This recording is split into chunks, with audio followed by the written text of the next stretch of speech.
vous avez écrit il y a quelques années avec Olivier Rey un ouvrage qui fait référence, qui s'appelle Le temps de l'Afrique aux éditions Odile Jacob.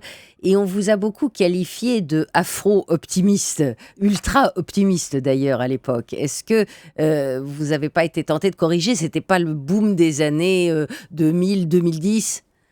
Non, je dirais que d'ailleurs, depuis que ce livre a été écrit, l'histoire qui s'est développée depuis lui a plutôt donné raison et même allé au-delà des attentes. Le développement africain ne peut pas être un long fleuve tranquille.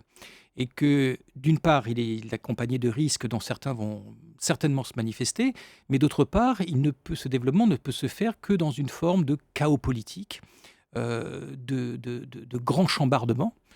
Et puis, je dirais enfin que même si la croissance africaine des 30 prochaines années restait sur des chemins modestes, 4-5%, la combinaison de la puissance démographique qui va s'installer avec près de 2 milliards d'habitants en 2050 et de cette croissance va propulser le continent africain au rang d'une grande puissance économique. Le PIB africain de 2050, dans les scénarios finalement les plus modestes, c'est en valeur absolue le PIB de la Chine aujourd'hui. À l'heure actuelle, le PIB de l'Afrique est de 1,6% du PIB mondial. Et dans ce PIB de l'Afrique, il y a trois États qui sont archi-dominants et qui représentent la moitié, c'est-à-dire Afrique du Sud, Nigeria, Égypte quand même.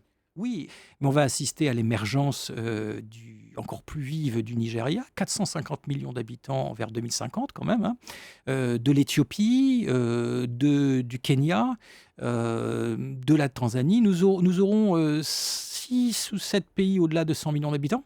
J'allais oublier la RDC, Mhm. projetée aussi entre 150 et 200 millions d'habitants. Donc des grandes plateformes démographiques qui vont compter.